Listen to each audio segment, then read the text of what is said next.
Amém. Abra sua Bíblia comigo, Efésios capítulo 5. A minha recompensa é tua glória, vive em mim. A minha recompensa é tua glória, vive em mim. Oh Espírito de Deus, obrigado, Senhor. Efésios capítulo 5, versículo 1.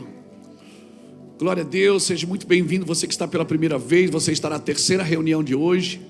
Tivemos uma 9 da manhã, umas 17 horas, e essa agora às 19h30. Amanhã é a primeira segunda do mês, não é? Então amanhã tem ceia, gente. A nossa ceia é numa segunda-feira também. Tem domingo de manhã, já teve hoje pela manhã, e na segunda-feira à noite. É uma segunda de primeira. Amém? Amanhã 20 horas, ceia aqui. Nós vamos estar juntos. Vem para cá. Se estiver passeando aí na cidade, vem conhecer. Amém? Vem para cá. Você que é membro, nem precisa convidar, né? Você já está aqui. Vamos lá. Efésios 5, versículo 1 diz assim: sede, pois, imitadores de Deus como filhos amados, e andai em amor, como também Cristo nos amou e se entregou a si mesmo por nós, como oferta e sacrifício a Deus em aroma suave. Mas a impudicícia, é isso? Impudicícia e toda sorte de impurezas ou cobiça, nem sequer se nomeiam entre vós, como convém aos santos. Nem conversação torpes, nem palavras vãs ou chocarrices, coisas essas inconvenientes. Antes, pelo contrário, ações de graças. Sabeis, pois, isto: nenhum incontinente ou impuro ou avarento que é idólatra tem herança no reino de Cristo e de Deus. Ninguém vos engane com palavras vãs, porque por essas coisas vem a ira de Deus sobre os filhos da desobediência. Portanto, não sejais participantes com eles, pois outrora éreis trevas, porém agora sois luz no Senhor. Andai como filhos da luz, porque o fruto da luz consiste em toda bondade e justiça e verdade, provando sempre o que é agradável ao Senhor. E não sejais cúmplices nas obras infrutíferas das trevas. Isso aqui é forte, hein, gente? E não sejais cúmplices das obras infrutíferas das trevas, antes, porém, reprovai-as. Porque o que eles fazem oculto, o só referir é vergonhoso. Mas todas as coisas, quando reprovadas pela luz, se tornam manifestas, porque tudo que se manifesta é luz. Pelo que diz: desperta, ó tu que dormes, levanta-te entre os mortos, e Cristo te iluminará. Portanto, vede prudentemente como andais. Não como nécios, e sim como sábios, remindo o tempo, porque os dias são maus. Por esta razão, não vos torneis insensatos, mas procurai compreender qual a vontade do Senhor.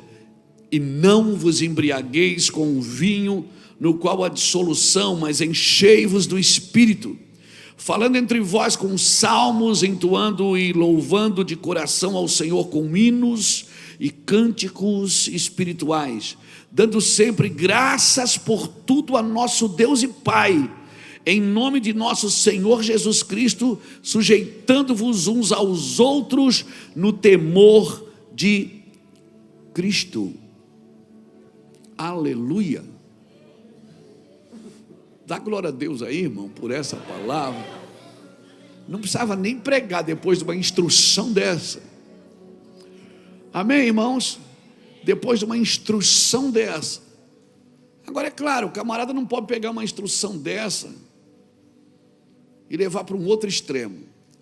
Na Bíblia, irmão, todo extremo é perigoso. Na realidade, na vida todo extremo é perigoso. Obrigado, Jesus, pela tua palavra. Eu acredito que há uma simetria para que a gente encontre esse lugar no Senhor. E eu acredito também que o Senhor valoriza o relacionamento e o companheirismo. Então tem muita coisa que você não vai fazer ou deixar de fazer porque você leu.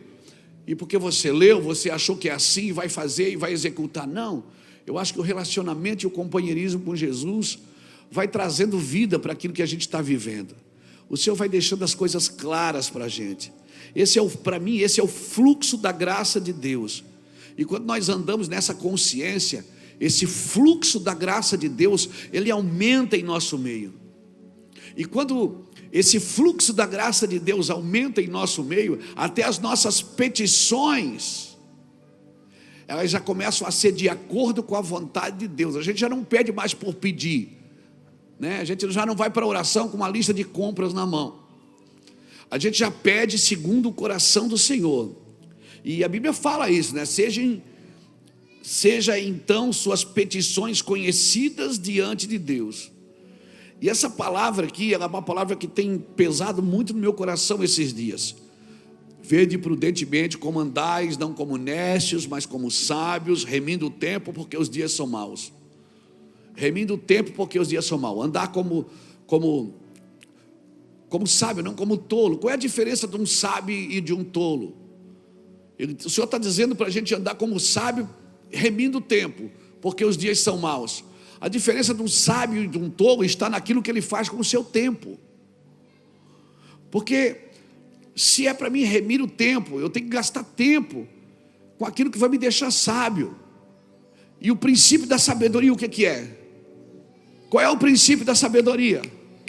É o temor do Senhor, irmãos. Por isso que tem gente que aprende, mas nunca chega ao conhecimento. Por quê? Porque não adianta eu aprender sem temor. Eu preciso temer a Deus corretamente para poder amá-lo completamente.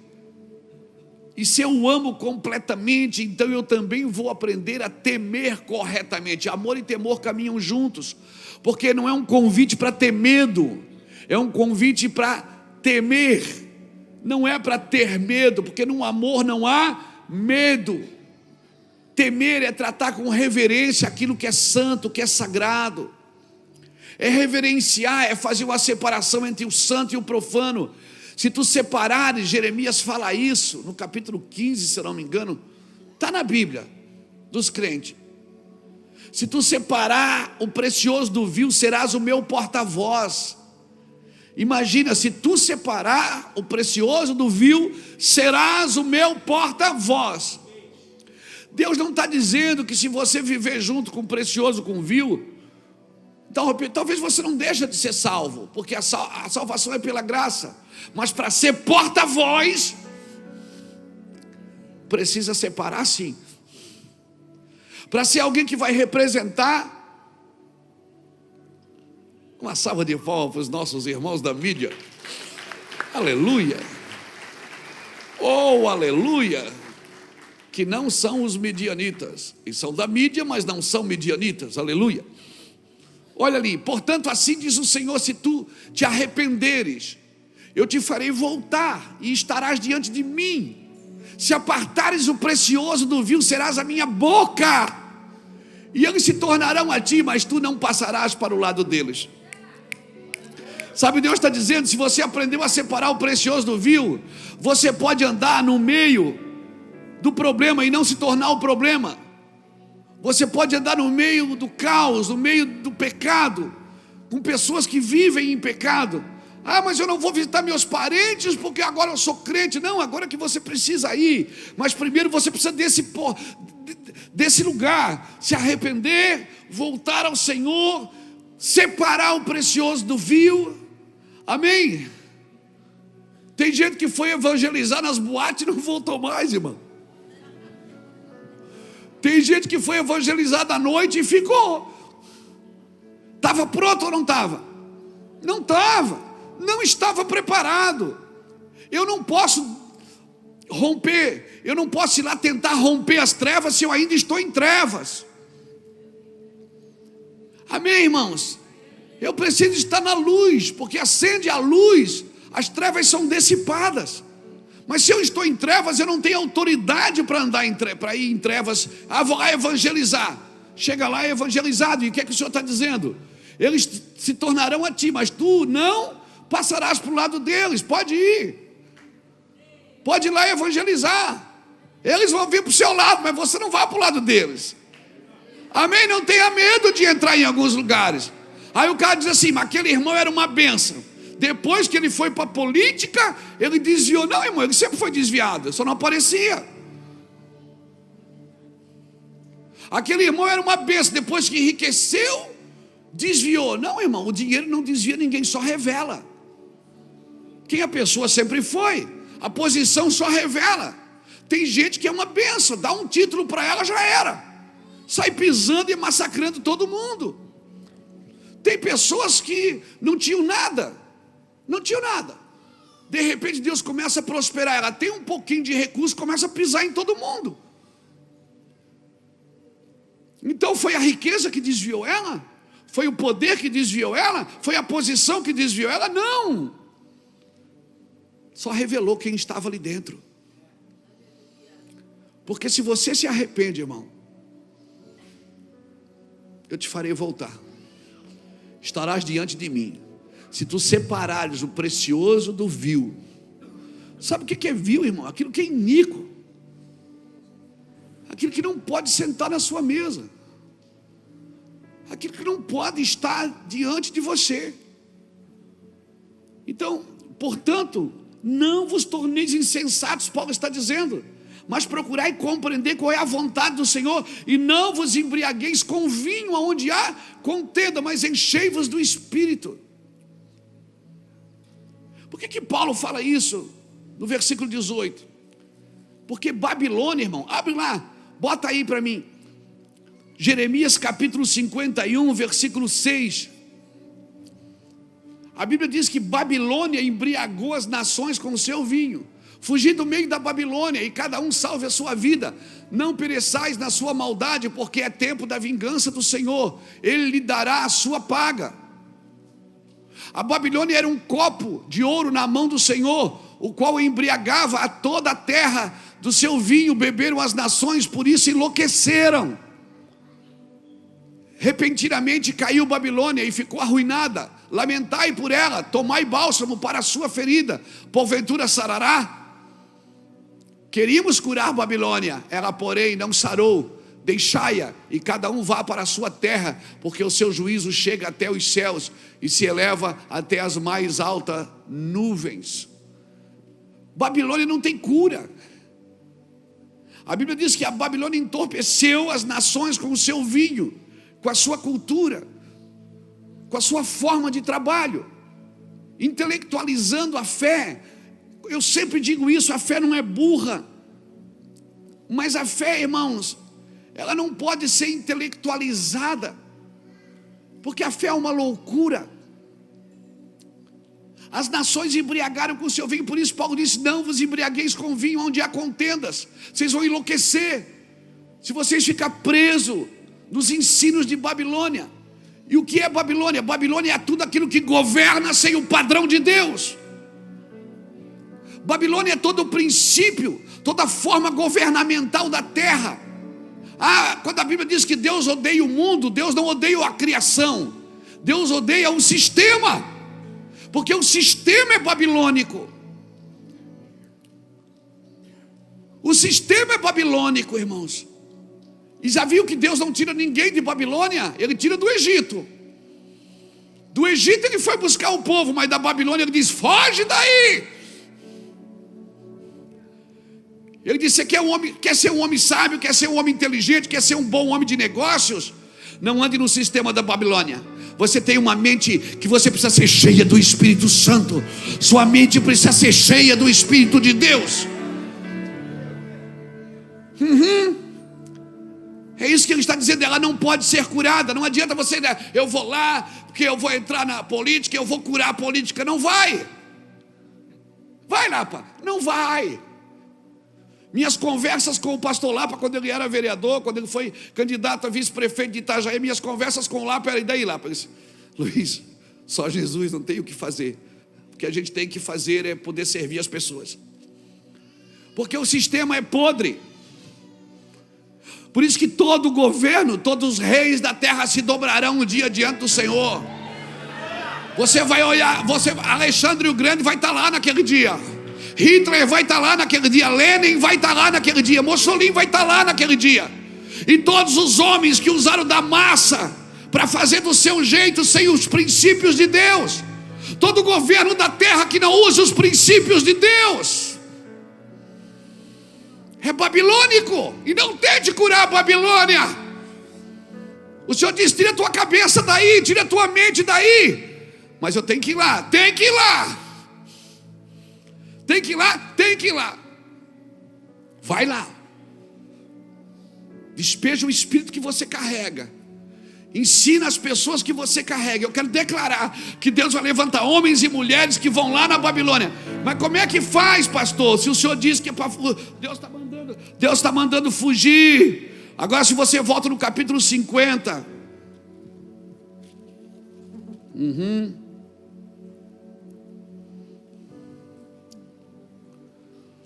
Deixa eu ver onde é que está aqui. Não, capítulo 50, versículo 14 e 15. Olha aqui. E bom que a escola adventista está aqui hoje, porque eles contribuem bastante para isso, para a gente enviar pessoas para a Babilônia com a cabeça correta e o coração correto em Deus, pondo vós em ordem de batalha em redor contra a Babilônia. Todos vós que manejais o arco, atirai-lhes, não poupeis as flechas, porque ela pecou contra o Senhor. Gritai contra ela, rodeando-a. Ela já se rendeu, cairão-lhe os baluartes, estão em terra os seus muros. Pois esta é a vingança do Senhor, vingai-vos dela, fazei-lhes a ela o que ela o fez. O que é que diz o versículo 14? Bota ali o 14 de novo. O que é para fazer com a Babilônia? É para rodear ela. É para fazer o quê? Rodear. E para lançar o que nela? Quem são as flechas na mão do valente? Quem são? Quem são as flechas na mão do valente? Você não pode esconder os seus filhos em casa achando que eles vão ser livres do mundo. Você tem que prepará-los com o Espírito de Deus, com a glória de Deus, com a unção de Deus, e dizer para os meninos: vai jogar bola, se torne alguém lá diferente. Vai fazer negócio, Tiago, se torne alguém lá diferente. Vá para a política, se torne alguém lá diferente. Ó,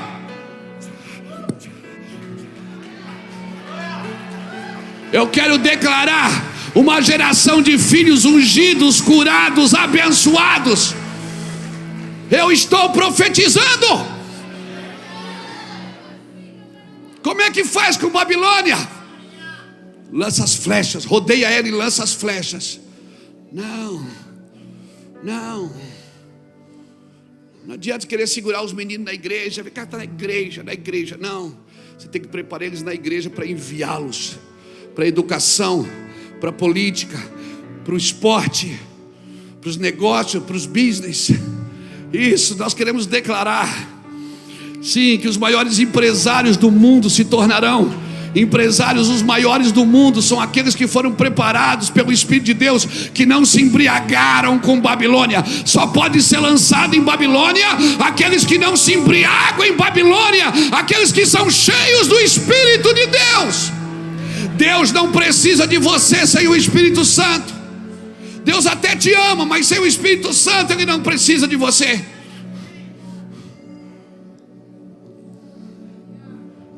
Não tenha medo de Babilônia. Quando Ele diz para fugir dela, para tirar a cabeça de Babilônia, tira a cabeça de Babilônia.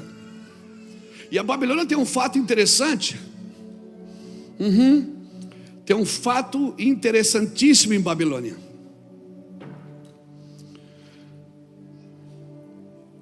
Que na Babilônia nasceu as sinagogas.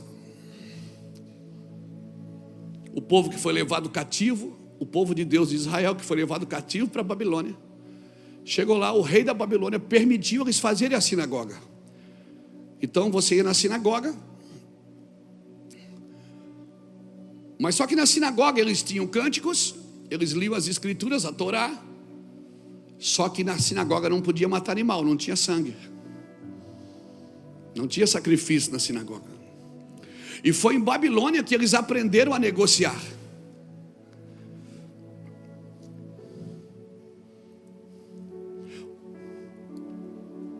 Foi em Babilônia que eles aprenderam a negociar. Então o que é que a Babilônia ensinou para o povo de Deus? Ensinou a negociar. Eles aprenderam a negociar, mas desaprenderam a sacrificar.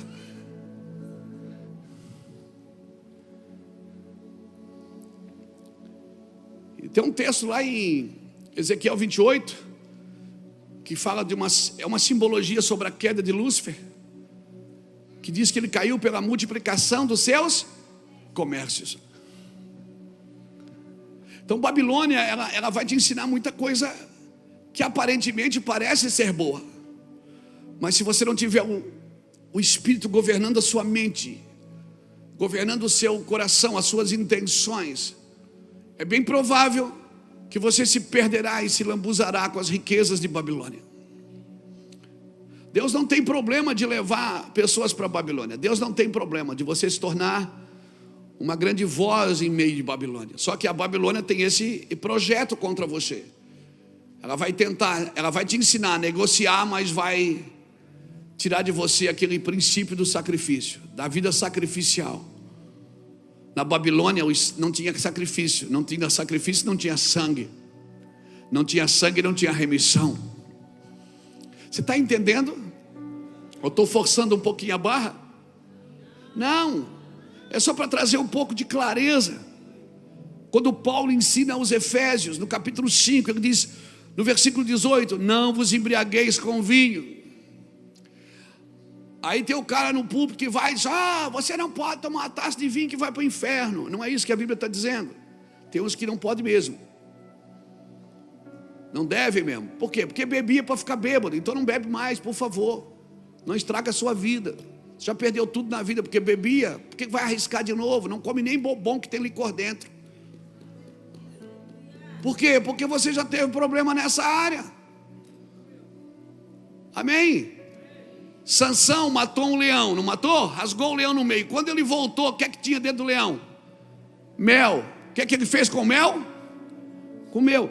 Deixa eu te dar um conselho. Não volte para comer mel de leão que você já matou. Não volte para comer mel de coisas que você já resolveu na sua vida. Você tinha problema com imoralidade? Não assista aqueles filmes picantes. Você tinha problema com pornografia? Não assiste, por quê? Porque você foi livre, você foi liberto. Está entendendo, amigo? Está entendendo? Não anda. Porque como é que você vai ser porta-voz em Babilônia, cara? Você tem que estar livre de tudo. Soltão, amém? Por quê? Porque Deus quer te levar lá em Babilônia. E você não pode negociar com Babilônia princípios e valores. Você não pode dever nada na Babilônia, não pode ficar uma moeda. Amém? Porque quando Deus tira o seu povo, até a unha, ele diz, Moisés disse, não vai ficar uma unha no Egito. Quem quis ficar em Babilônia e não voltou para restaurar, Jerusalém, vai ficar em Babilônia. Agora aprenda uma coisa, quem é que restaura Jerusalém? Quem é que restaura o lugar da promessa? Quem é que restaura o templo do Senhor? É os cativos que saem de Babilônia. Por isso que nós temos que lançar flechas em Babilônia, porque tem muitos cativos em Babilônia que nunca vão entrar numa igreja. Então a igreja precisa lançar suas flechas em Babilônia, pegar esses caras de lá, tirar essas pessoas de lá e trazer e dizer, eu vou te levar para um lugar que é muito melhor do que isso que você está vivendo. Amém? Agora como nós vamos entrar em Babilônia se nós não estamos puros de coração? Limpos de mão e puros de coração? Quem subirá no seu monte? Quem permanecerá no seu santo lugar? Oh meu Deus, alguém está me entendendo aqui? Então diz, eu estou compreendendo, pastor, eu estou compreendendo, a minha mente está abrindo, as correntes da minha ignorância estão caindo. Eu quero declarar em nome do Senhor Jesus que hoje muitas correntes da ignorância vão cair. Você vai se tornar um grande homem de negócio, fazendo do jeito de Deus. Você vai se tornar um grande vendedor fazendo do jeito de Deus. Você vai se tornar um grande atleta fazendo do jeito de Deus.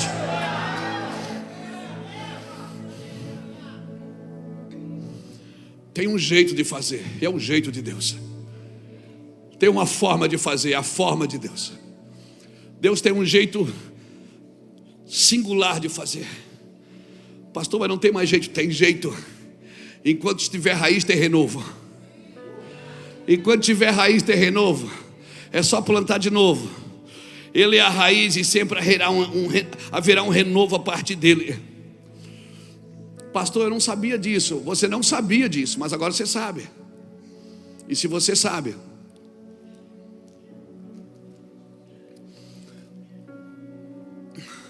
há muito mais condenação para quem já sabe, irmão.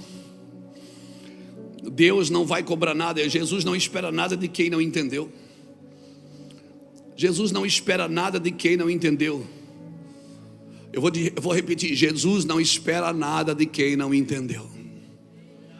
Mas você que já entendeu, olha o que diz Mateus capítulo 13, versículo 10. Olha o versículo 10 ao 17. Eu acho que é 10 a 17. Bota aí para mim para ver.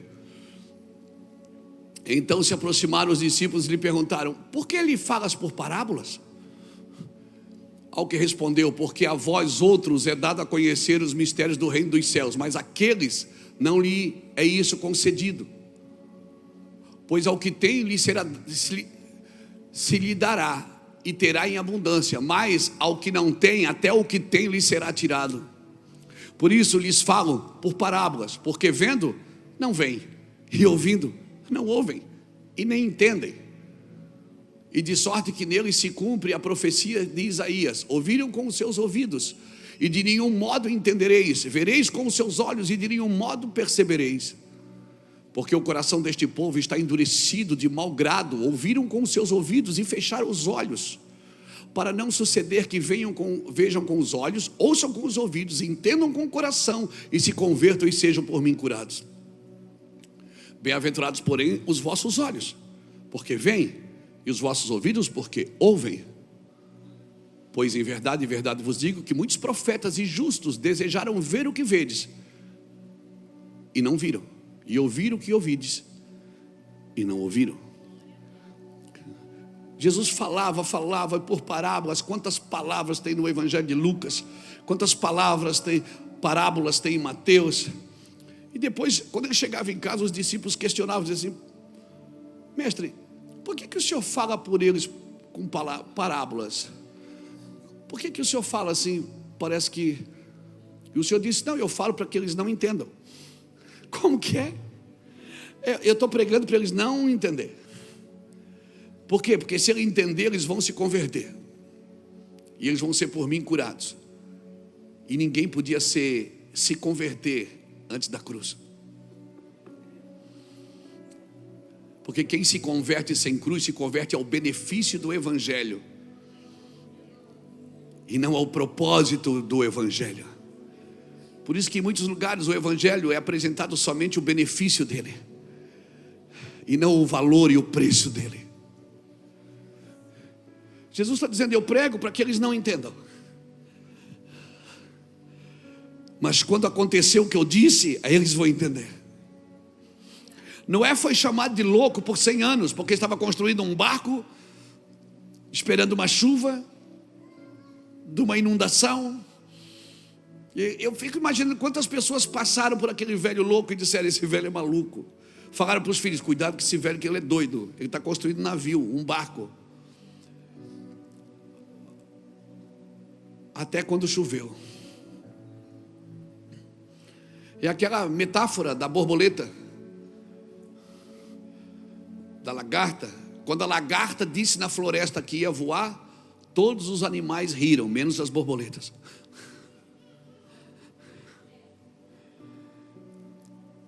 Sabe, você é chamado de louco até chegar o dia. Esse é o problema de muita gente. Porque para guardar a sua reputação, ele vai dando jeitinho no Evangelho, Saulo, para que as pessoas não tenham ele como desequilibrado, como um pastor louco, Mas enquanto você não for tido como louco, você não entendeu o que é o reino de Deus. Porque o evangelho é loucura para vós outros, mas não para aqueles que entendem que é o evangelho. Por isso que muitos pedem sinais, outros querem uma explicação melhor. Eu sou bombardeado na internet com perguntas. Pastor, eu não entendi. A pessoa quer crer só depois que entende. E o Senhor diz: o que eu faço agora tu não entendes, mas tu tens que entender depois. Você quer ter que entender para crer. Quando Deus diz, você não vai entender. Você quer compreender tudo. Assim como tu não sabes o caminho do vento, nem como se formam os ossos no ventre de uma mulher grávida, assim tu não sabes a obra de Deus que faz todas as coisas.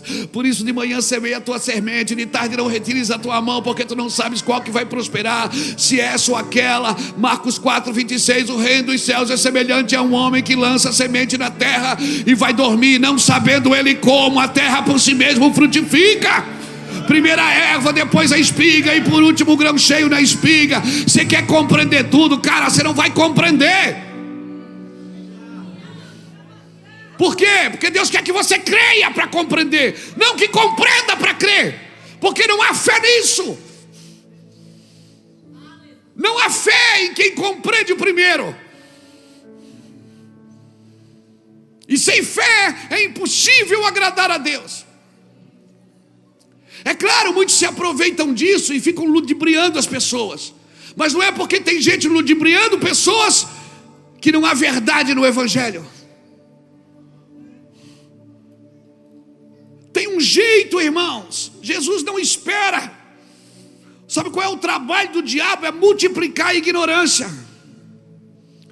O trabalho do diabo é tornar a pessoa ignorante. Para quê? Para que não resplandeça nela a luz do evangelho.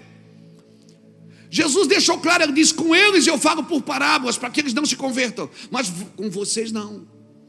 Ele estava dizendo assim: eles estão de fora, vocês estão dentro. O que os outros dizem de mim, dizem isso e aquilo, e vocês? Porque o que importa é o que você que já aceitou Jesus, já foi batizado, já nasceu de novo, o que é que você crê do evangelho? O importante é que você creia e você viva.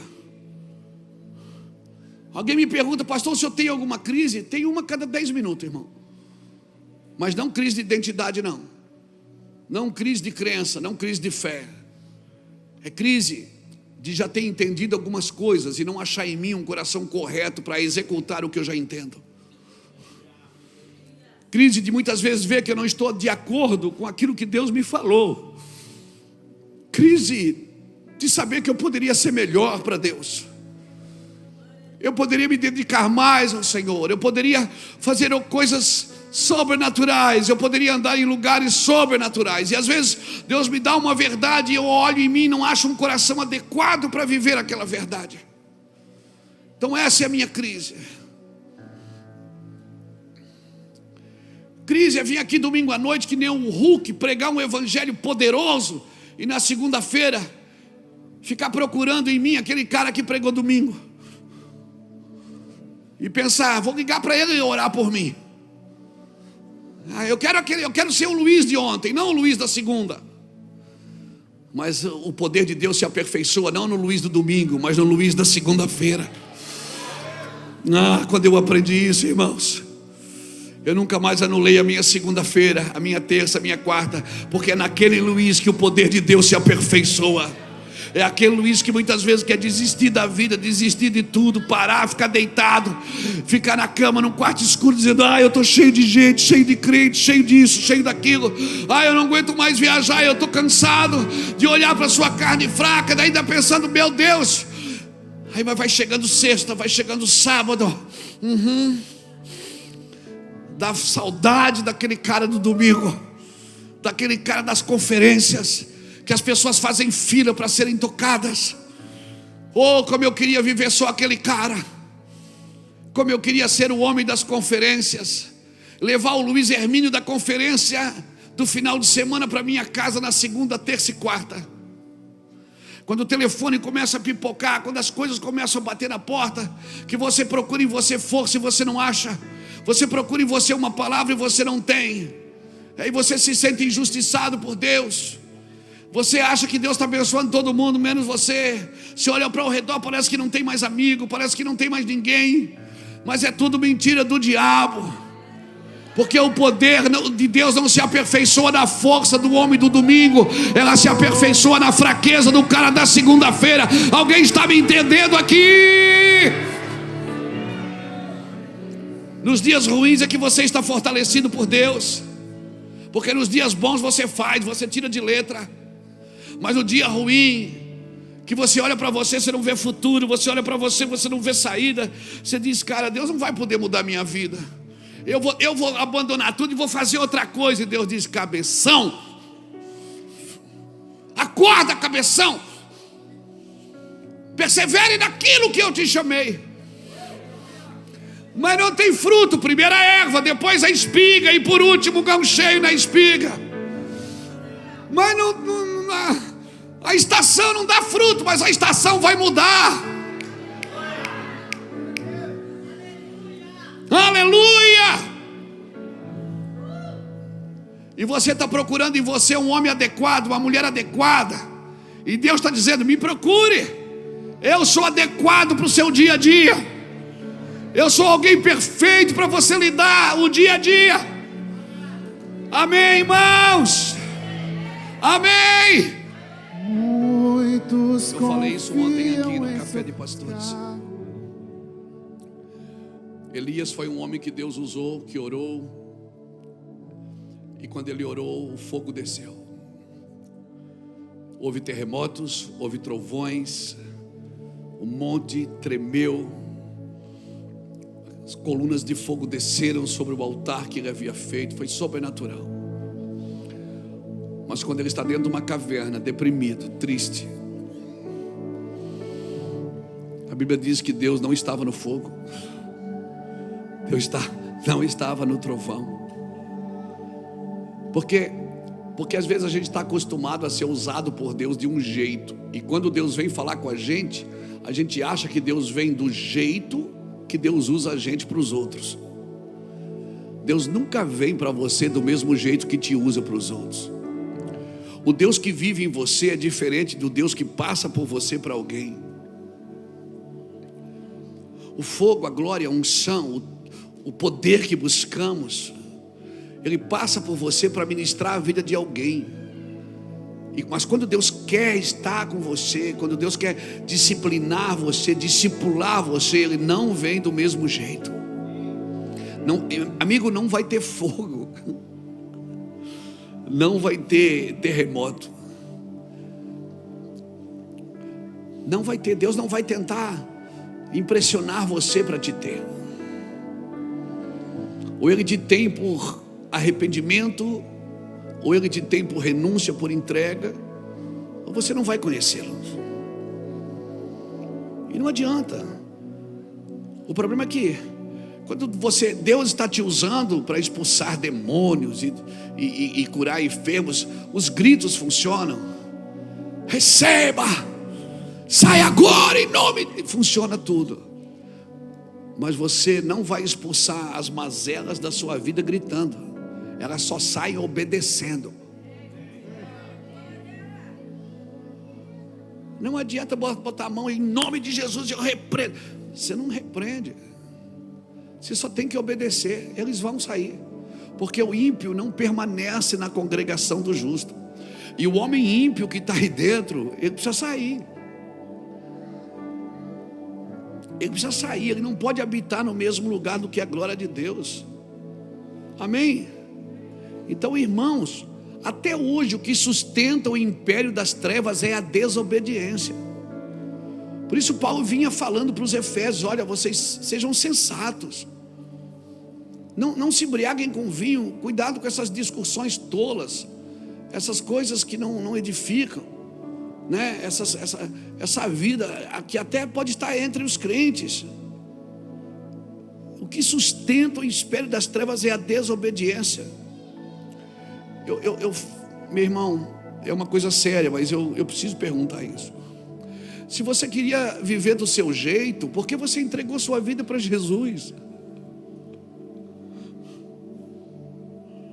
se você queria viver do seu jeito, curtir a vida adoidado, fazer do seu jeito, viver uma vida sexual impura, se você queria viver fazendo negócios ilícitos, por que você veio para Jesus? Porque com Jesus não vai conseguir fazer isso.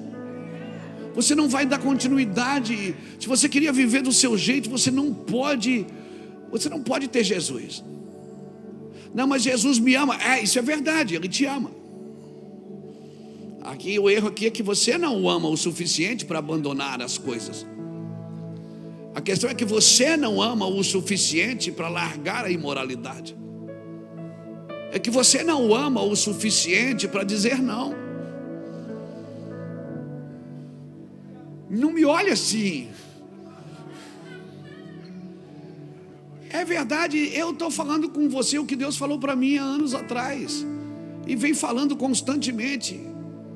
Você me ama o suficiente para deixar isso? Você me ama o suficiente para viver dignamente comigo? Você me ama o suficiente para não manipular pessoas, não controlar a vida delas? Você me ama o suficiente para não fazer mal para os outros? Você me ama o suficiente para viver um evangelho de verdade? Você me ama o suficiente, Luiz? Ou você só quer ser usado por mim e tirar algumas fotos no final do culto?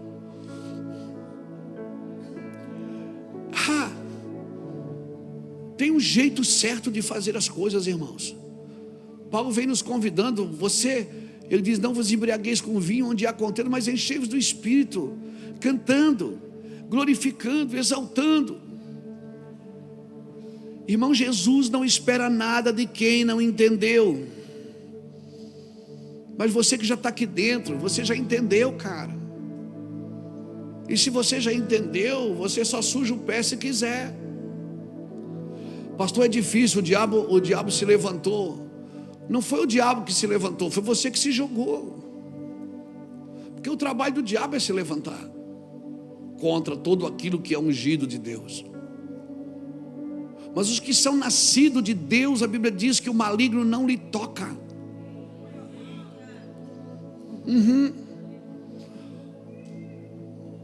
Os que são nascidos de Deus, o maligno não lhe toca. Você está dentro. Eu não vou falar com você por parábolas. É isso que Jesus está dizendo. Eu não vou falar com você por parábolas. Por quê? Porque você está dentro.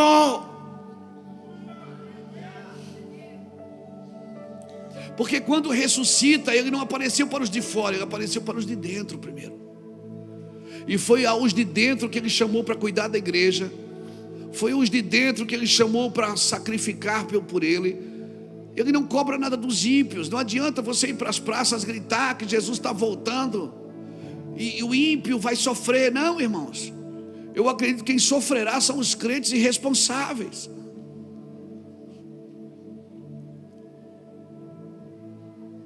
Não adianta você condenar os ímpios, condenar os gentios. Não adianta. É nós que precisamos acordar. Porque foi para nós que Jesus deu a responsabilidade de levar essa arca, de levar essa glória. Amém? Eu falo para os meninos, eu falo para as meninas.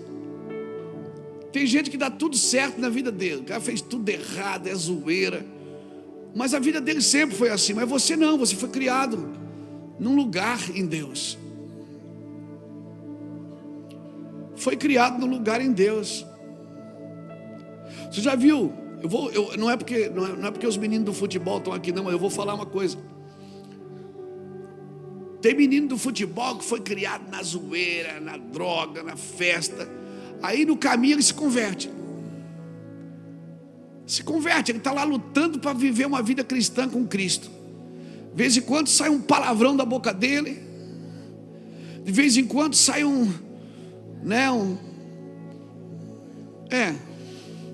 sai.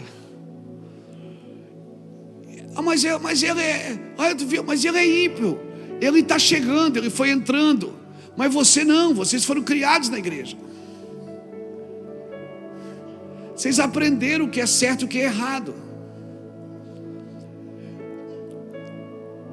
Então você vai ver muita gente grande no esporte, por exemplo, que era para estar lá no alto, no auge, e se perdeu no caminho. Por quê? Porque servia a Deus e se perdeu no caminho.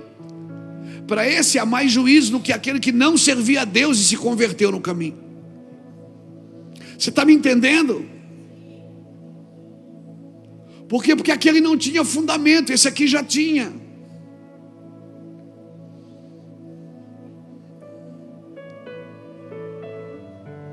Então às vezes eu estou ligado, né?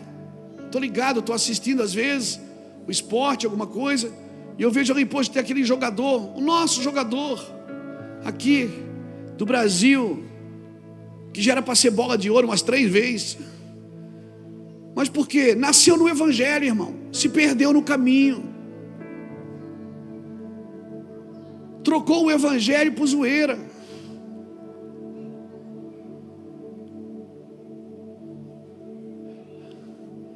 Mas aquele lá que deu tudo errado e agora está dando certo, por quê? Porque ele começou errado e terminou bem. Porque para Deus não importa começar bem, é terminar bem. Porque quando Deus criava, Ele dizia no final do dia, e viu Deus que era bom. Quando que Ele falou? No final ou no começo? Quando é que Ele vai falar para você, servo bom e fiel? É no começo da sua vida ou no final dela? Por que o jovem rico chamou Jesus? Disse, bom mestre. Ele disse, por que tu me chamas de bom? Só um é bom. Jesus não se permitiu chamar de bom. Por quê? Porque Jesus ainda não tinha chego na cruz. Ele ainda não tinha gritado, está consumado. E para Deus só é bom que termina bem. E por que ele diz só um é bom? Porque só Deus terminou. Ele faz o fim desde o começo. Ele é a alfa e o ômega. Mas Jesus ainda não tinha chego no fim. Por isso ele não disse, eu sou bom também. Ele disse, só um é bom. Então sabe, não tem ninguém bom e ninguém ruim perto de você, até que termine. Nada é bom e nada é ruim até que chegue ao fim. Você vai ver na sua vida muita coisa boa ficar ruim, e você vai ver muita coisa ruim ficar boa. Então eu vou te falar, por isso que a igreja é cheia de gente que era ruim. Se identificou, né? Lá na igreja, aqui na igreja só se encontram só os beozão. Era ruim, mas ficou bom no caminho. A maioria aqui é ex alguma coisa, irmão. É ou não é? É ou não é? Aí o cara diz, não, mas eu fui criado na igreja, ex-religioso.